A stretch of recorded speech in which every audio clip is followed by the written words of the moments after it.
Durante o programa E Detalhe, o Arthur Duval reagiu a diversos cortes da entrevista do Bolsonaro ao Léo Dias. Eu falo extremo, que vem o radicalismo. Exatamente. O senhor não se acha radical? Me aponte um radicalismo meu, enquanto presidente. Pausa aqui. Eu vou dizer uma coisa pra você. Polêmica. Eu vou falar uma opinião polêmica pra vocês. O Bolsonaro não é radical. Um cara que ele é radical, ele acredita tanto numa causa que ele abre mão dos seus confortos pessoais, ele abre mão das suas ambições individuais para que ele seja um servo, um soldado daquela causa. Se tem uma coisa que o Bolsonaro não é radical, sabe por quê? Se o Bolsonaro fosse radical, ele ia abrir mão de tudo da vida dele para fazer com que o país se tornasse um país de direita, já que ele é da extrema direita, da direita radical.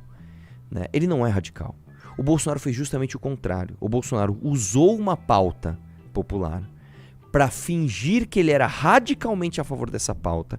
E quando ele chegou no poder, ele abriu mão de tudo aquilo que ele falava acreditar em prol do seu conforto.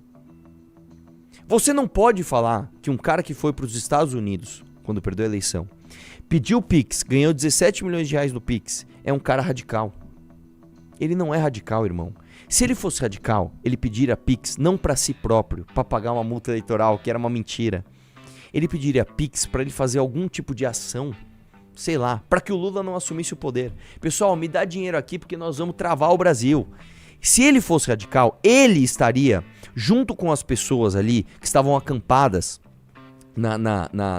nas portas de Congresso, ele estaria ali como líder de uma revolução radical, de direita, de ordem, de progresso. Ele não é radical.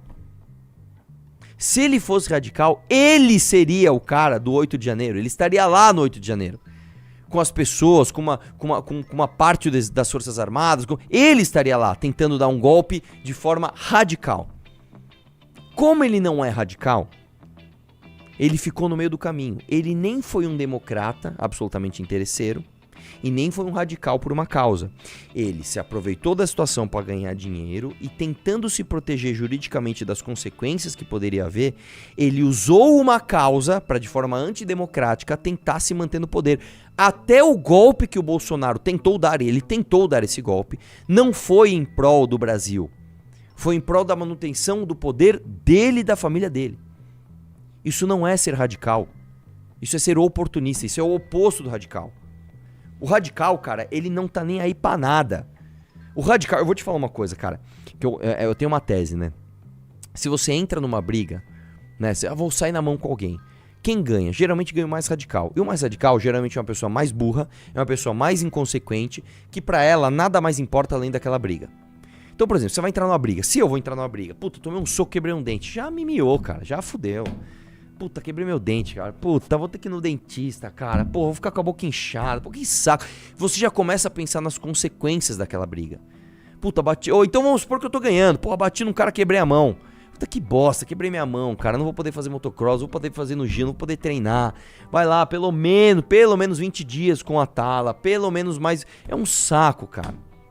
Quando você briga, a minha tese é, quando você briga com o baiano louco, você tá fudido. Porque o baiano louco é o seguinte, irmão, o cara quebrou o dedo, o cara quebrou o dente, o cara rasgou a cara, o cara não tá nem aí.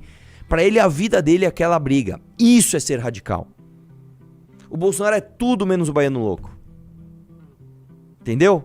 Gostou dessa analogia? Link ó. Like na live, mano. Like na live. Ô, e um Valete Plus, cara? Vocês querem que eu pare a live pra ficar falando do Valete? É isso? Esse é o teu objetivo? Lá de trás, como jovem deputado, concordo contigo. Concordo.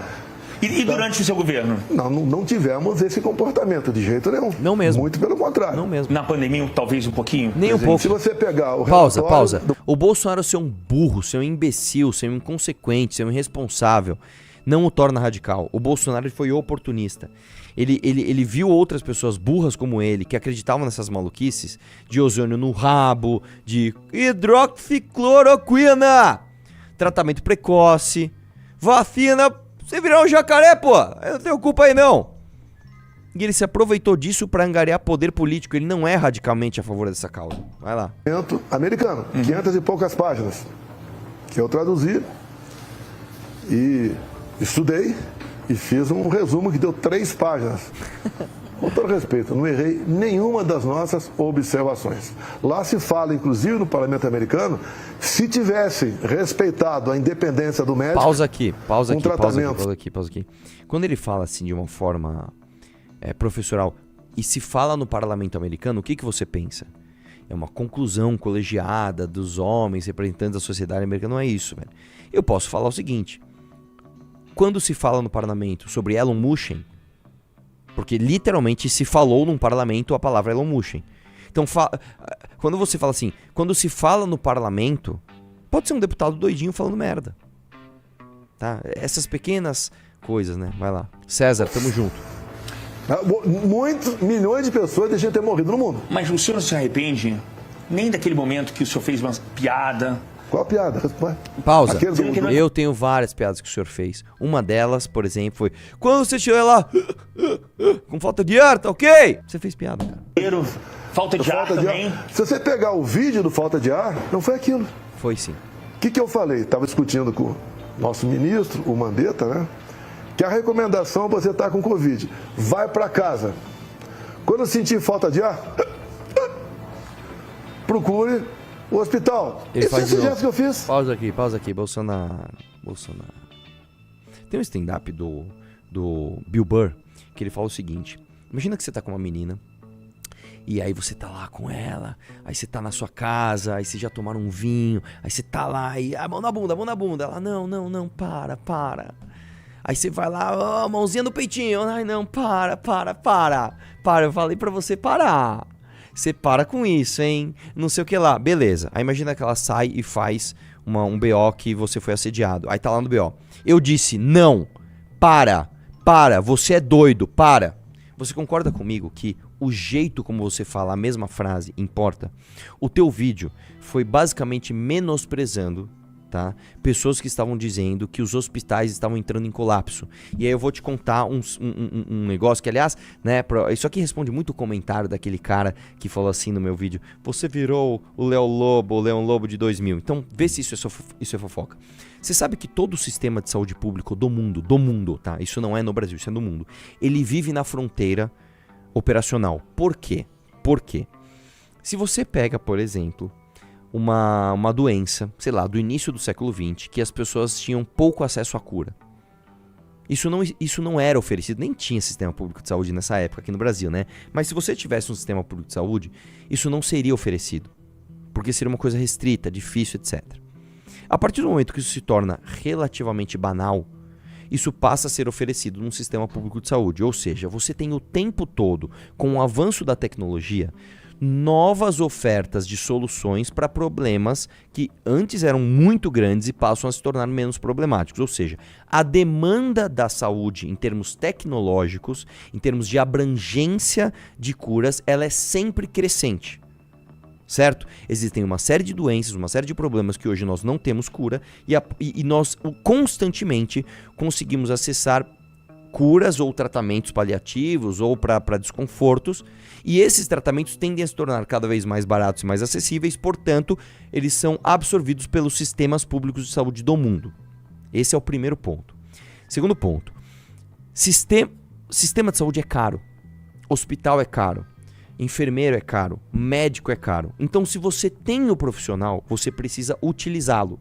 Ou seja, você não contrata um médico para ele ficar no posto de saúde, eventualmente atendendo quem precisa.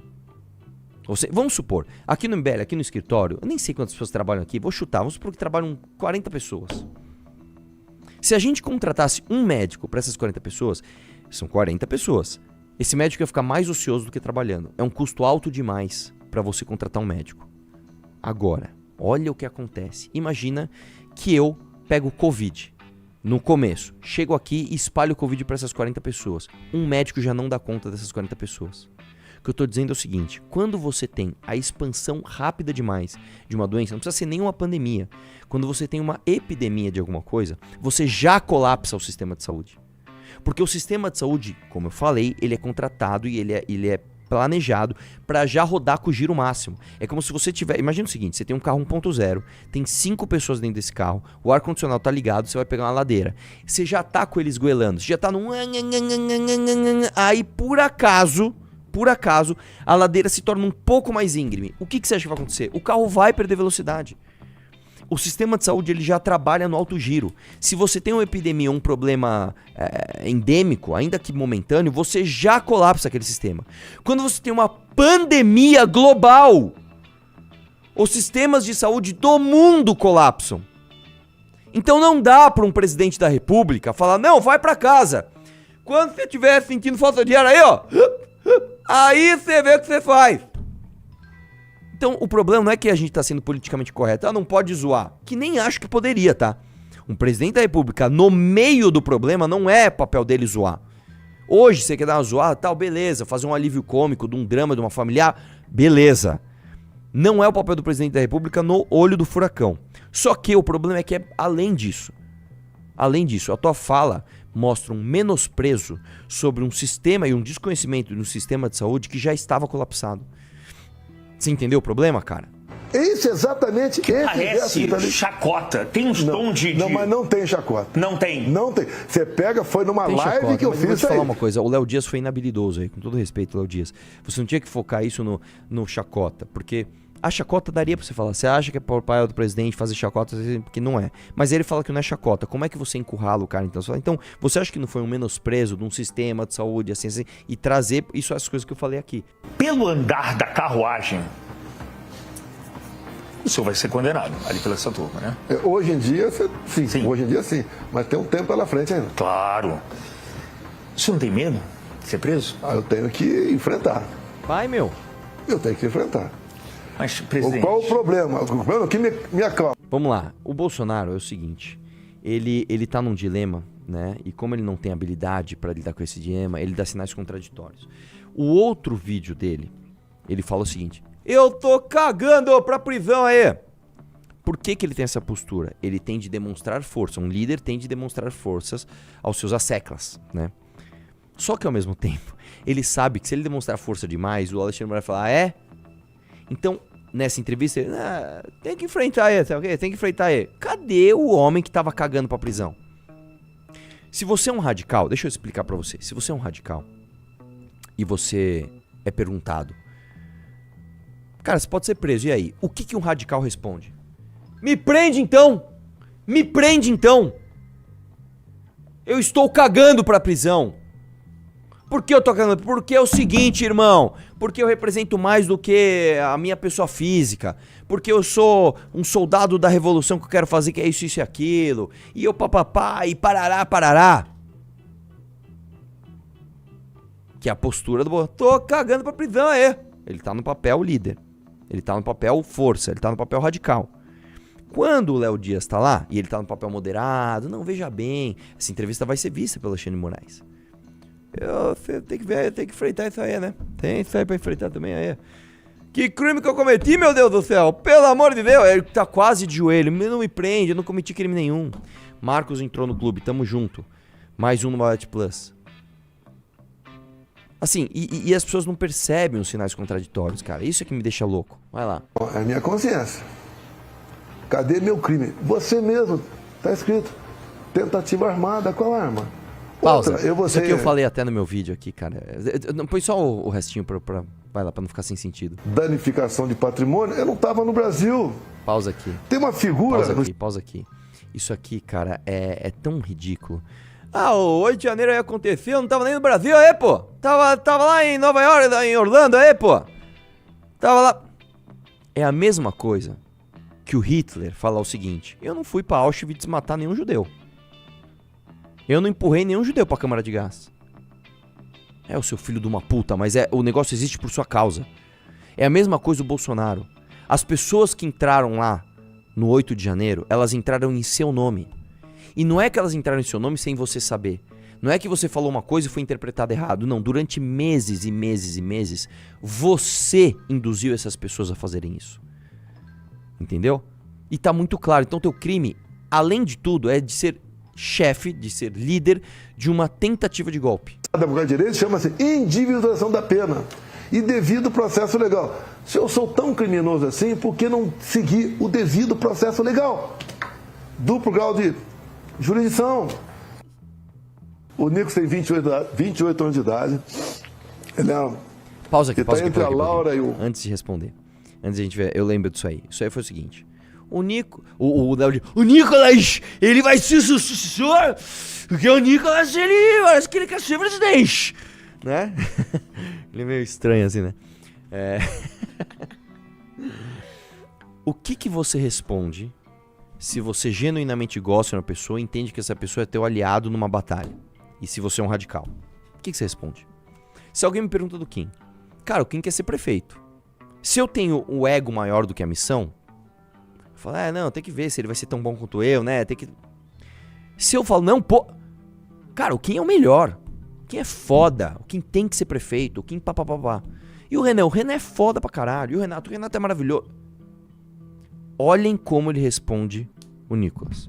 O Nicolas, esse sucessor, volta no começo. Olha como ele tá pisando em ovos. Vai lá. O Nicolas tem 28 anos de idade.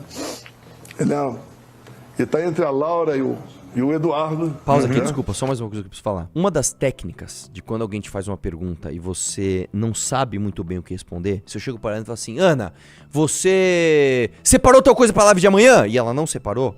Antes dela responder, ela fala obviedades pra ir colocando o raciocínio dela, procurando, acessando informações para responder aquela pergunta que é capciosa. Então a Ana falaria assim, olha, Arthur, a live de amanhã vai ocorrer ao meio-dia, né? Conforme todos os dias. A live se chama aí Detalhe. Lembrando que é uma sexta-feira véspera de carnaval. Tipo assim, ela vai falando amenidades. É a mesma coisa que ele tá falando. O Nicolas tem 28 anos, tá aí. Tá entre a Laura e o Eduardo. Tipo, ele vai falando obviedades porque, puta, cara, como é que eu... Entendeu? Vai lá. O Nicolas tem 28 anos. Eu acho que tá muito claro. E aí eu vou te dizer uma coisa que é o seguinte, já tá ficando óbvio pra todo mundo, né? Menos para os patriotas que não querem enxergar isso. Da mesma forma que quando o Marçal apareceu, começou a roubar o gado do Bolsonaro, e ele tá refém, né, porque ele também é um populista, e chegou outro populista melhor que ele não pode bater de frente com o cara, ele fica naquela situação de merda, ele tá percebendo isso do Nicolas. Então, você tem duas opções aqui. Você, corta isso aqui e manda pro teu amigo gado. Eu vou fazer uma previsão. Hoje é dia 27 de fevereiro de 2025. Eu estou fazendo uma previsão pra você. Vai haver um momento em que o Nicolas vai se descolar do Bolsonaro. E esse momento não vai ser daqui 20, 30 anos. É em breve. Você tem duas opções agora. Você tem hoje, em fevereiro de 2025, a opção de entender que há uma disputa de poder que agora ela não é imediata. Por quê? Porque pela eleição de 26 o Nicolas não pode ser presidente, pela eleição de 26 o Bolsonaro está inelegível e tal, então, né, enfim. Mas há uma disputa de poder pela influência majoritária do gado bolsonarista. A disputa está entre a família Bolsonaro, quem tem o sobrenome é Chancela Bolsonaro, ou quem tem outras habilidades, tem os bônus de gostar do Bolsonaro sem os ônus de ser da família Bolsonaro, como por exemplo o Nicolas, Paulo Marçal, etc. Você tem como entender isso agora. Ou você tem como continuar sonhando coisas do tipo, o Bolsonaro só não apoiou o Pablo Marçal para a prefeitura porque o sistema não deixa. Mas o Bolsonaro, quando ele chega em casa, ele sonha com o Brasil, com o Tarcísio governador, Pablo Marçal perfeito e ele presidente. Era tudo que ele queria. E a mesma coisa com o Nicolas. Se você acha que o Bolsonaro olha pro Nicolas assim, esse tem futuro, esse é bom, hein? Moleque jovem, habilidoso, conservador, irmão de batalha. Se você acha isso, cara, você tá completamente enganado. Mas se você tem esse caminho. O outro caminho é o caminho da verdade. Vamos ver quem é que tá certo? Novamente, faço uma aposta com você. 19 de fevereiro de 2025, eu aposto que em menos de 7 anos... O Nicolas tem quantos anos? 28. O Nicolas para 35 tem 7, é isso? 7. Em menos, isso vai ser em menos, tá? Porque ele não vai disputar isso quando ele puder disputar a eleição.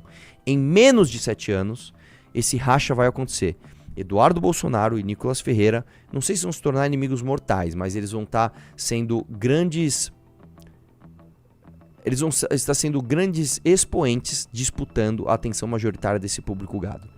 Beleza? Você ia falar alguma coisa? Duas curiosidades sobre essa entrevista que, infelizmente, eu ouvi inteira. Ele eu não também quis falar do Marçal. Não quis falar do Marçal, muito e boa. ele eu falou não que a falei família isso. dele não almoça junto. Não, Você pegou essa parte? Não, teve a parte que ele falou que ele nunca falou eu te amo pra um filho homem. E ele nunca deu um beijo num filho homem. Sim. Assim, desculpa, se você acha que esse cara é modelo de família, se você acha que o modelo de família é um pai que não fala eu te amo porque o filho é homem, que não dá beijo em filho homem, você tem problema. Não é à toa que o Carluxo é perturbado, não é à toa. O Carluxo talvez tenha sido aquele filho que ele era um pouco mais carente. Ele precisava de um abraço, de um beijo, do pai falar que ama ele, entendeu? E não, ele não teve. Então ele foi procurar a rola do Léo Índio.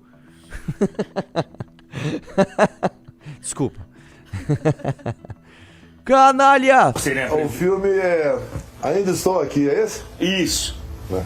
Só assistiu? O filme. Assistiu? O filme tinha que começar comigo. Como assim? Entendi. O pessoal ficou curioso aí também, né? Mas falou I Olha love só, you pro Trump, é família verdade. Paiva. Muito boa também. Aham. Rubens Paiva. É. Você tem que falar em Eldorado Paulista, na minha cidade.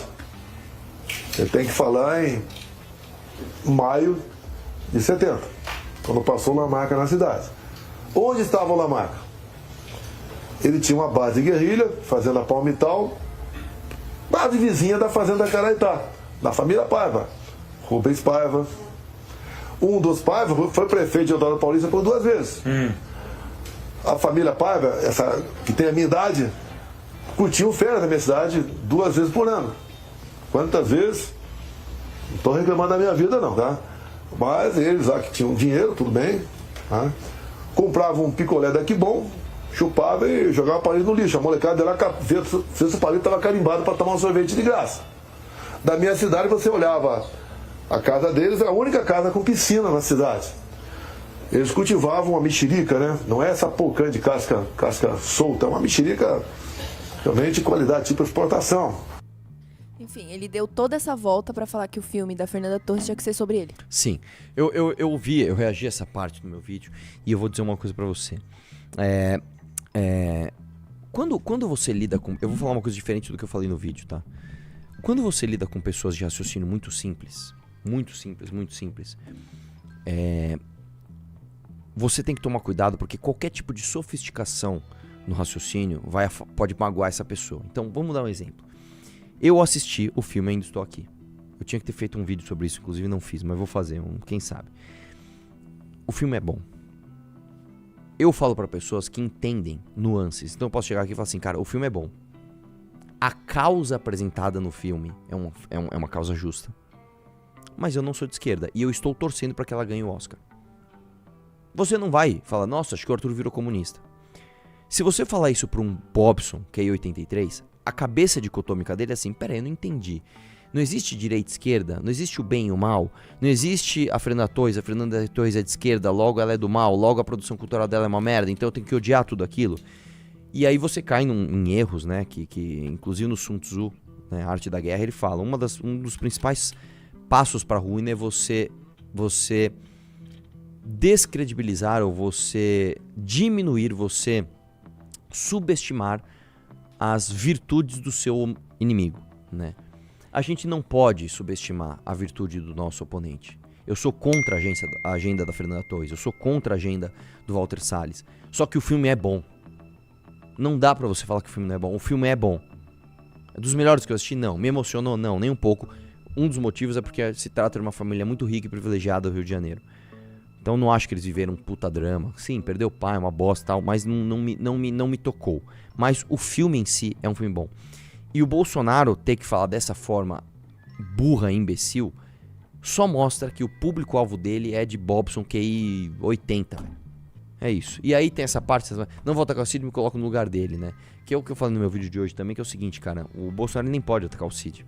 Ele nem pode atacar o Cid. Gostou dessa análise? Assista a live do iDetalhe no canal do MBL Live TV ao meio-dia. Para mais cortes como esse, se inscreva no Pela Missão.